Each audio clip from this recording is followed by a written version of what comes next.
this is Tyler with TJX Survival and Survival Dispatch. I have been asked to explain who is Tyler White.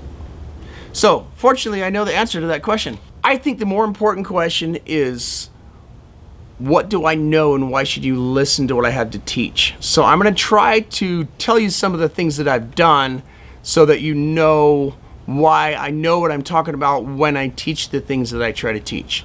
In the military, we have this thing called a motivator statement. It serves twofold. One is to motivate the soldiers to do the task that you're teaching them, and two is to tell the soldiers why they should listen to you when you are trying to teach them that task. If we're doing an airborne operation, I say, my name's Sergeant White, I am a jump master from the Special Operations, and we're going to blah, blah, blah, blah, you automatically know, well, I know what I'm talking about when it comes to jumping out of an airplane. That's what I'm going to try to do with this video. With regards to survival, primitive living, primitive skills, overlanding, off-grid, all that fun stuff, a lot of my knowledge from that comes in the way that I was raised. I was raised on a ranch in southeastern Idaho, and on that ranch we raised our own cattle. We had a farm there as well, so we grew the hay, barley, alfalfa, fed it to the cattle, grew the cattle, shot the cattle, butchered the cattle, ate the cattle from the ground to finish. We did a whole process. We also hunted. We had eggs. We had a garden with raspberries and carrots and all sorts of stuff. So a lot of my childhood was subsistence living to an extent. And I just thought as a kid that that's how everyone lived, that everyone went hunting and everyone got a driver's license at 14. I know better than that now. So after living on a ranch as a kid, when I was 17 years old, I joined the military. Before I thought I knew how to shoot, then I learned really what I didn't know in shooting. I eventually went to the police academy and learned again what I didn't know in shooting. I went to Special Forces Basic Combat Course, learned again what I didn't know in shooting. Went to the Federal Law Enforcement Academy, learned again what I didn't know with shooting. And it was a constant process. There's always something more and something better that you can learn about whatever the task or the thing is that you're trying to do. So I eventually got a criminal justice degree, worked in law enforcement, state and federal. I've deployed with Special Forces units. I've done intelligence there. I've worked as a military contractor. I've done a lot of travel around the world. And this has brought me into contact with different cultures, different environments, different altitudes, different ways of thinking. If I go back far enough, I was a mountaineering guide in Alaska. I was an EMT at the time. We would fly people into a glacier, take them hiking on the glacier, or fly them into the glacier and take them climbing on the seracs and the melons and all that fun stuff. I was a rafting guide. I was an ocean kayaking guide. I was a swiftwater rescue technician. All of these things exposed me again to different environments, different ideas, different ways of approaching survival, if you want to call it that, or primitive living, or just the outdoors. Where can you find information about who I am? I run TJAC Survival, TJACK Survival on YouTube. Go over, check that out, subscribe for me, that'd be great. I was on Discovery's Bushcraft Build-Off. It was a great show. It was a lot of fun, small show, but I learned a lot of things while I did that.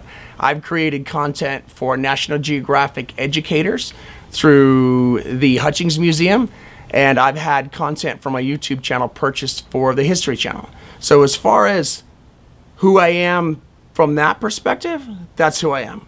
I spent a lot of years as a military instructor. I used to teach land navigation courses, convoy operations, a couple other different courses I won't get into. But a lot of that time, you start picking up skills like how to read a map, how to not get lost, how to intrinsically understand the topographical information on that map without having to do a azimuth and a pace count and really get into the weeds. But you also can use that if you need it as a fallback, which makes it better once you get a hold of a GPS, and even more so when you start using mapping software and satellite information. And all of these things prepared me to be able to lead a team to go out and do missions, so that I understood communications, primary, alternate, contingency, emergency, pace plan type stuff.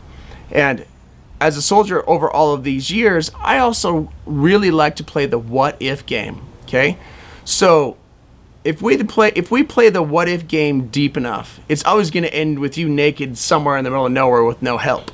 So somewhere between what you've got right now and the end of the what if game is where I put survival and primitive living skills. If I start with what I have now, maybe I've got a house, I've got all these equipment, all these things that I can use. We start taking things away. We take away the house. Well, I've got a camper. We take away the camper. Well, I've got a tent. We take away the tent. Eventually, we're going to get to the point where I have to make a primitive shelter. If we take away all of these fire devices, eventually I'm going to have to make friction fire. If we take away all the food sources, eventually I'm going to have to catch some fish with my hands or make primitive traps. Because the what if game always ends up with nothing in the end, I have been super motivated to learn primitive living skills. Because if you take away everything, my clothes, my shoes, my fancy tools, my knife, and all these type of things, the only solution is going to be a primitive skill. So I really, really enjoy, for the last 8 to 10 years, I have really gone down the rabbit hole on primitive living skills. I've tried to figure out, if I don't have a knife, how do I make a knife? If I don't have fire, how do I make fire? If I don't have shelter, which includes the clothing on my body and the heat that I get from fire, how do I make it? And that I have kind of done an independent study with. One person that I've spent a lot of time with is David Holliday. For those of you that know who he is, he's a very deep well of knowledge, very educated, very smart in how to live off of the desert. There's other people that I don't want to name drop, but I still do want to recognize because they have taught me things that have been transformative in my ability to travel on the land with nothing. Matt Grandma's one of them. I've spent a decent amount of time with him, traveling the backcountry. A lot of the boss instructors, David Westcott, the people at Rabbit Stick. I don't want to forget people because there's way more people than I have the ability to mention, but these are people who have taken decades of their life, if not the majority of their life, and said, how do we go out there and not need to come back? And I think if I can learn that when it comes to survival or primitive skills, I can stay out if I want, I can come back if I want. If I go out and I forgot my lighter, it's not a problem. If I didn't bring any food or I run out of food, it's not a problem. If a bear wrecks my tent, not a problem. So my way of looking at this thing is play the what if game all the way to the end of the rabbit hole and then come up with an answer for that in every environment. Not every environment can you come up with an answer. There's no way to live in Antarctica naked and with no tools.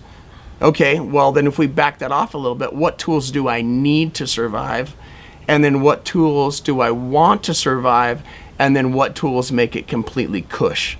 Once you have the answer to all those questions, you start looking at things differently. So that is a kind of quick, who is Tyler? I'm a soldier, police officer, I'm a dad, I'm an outdoorsman, I was a guide. I have a thick background in martial arts, military, law enforcement, and an extreme interest in primitive skills. And how can I feed myself with nothing? How can I go out with nothing? How can I make things from nothing? But also, if I can bring something, what is it going to be? Okay, that's an introduction to who I am. I hope that that's valuable to you. I want to create content in overlanding, ham radios, communication, primitive skills, anything I'm interested in, and I want your engagement. If you have things you want to see from me, leave them in the comments below. If you have something you want to know about me, leave it in the comment below.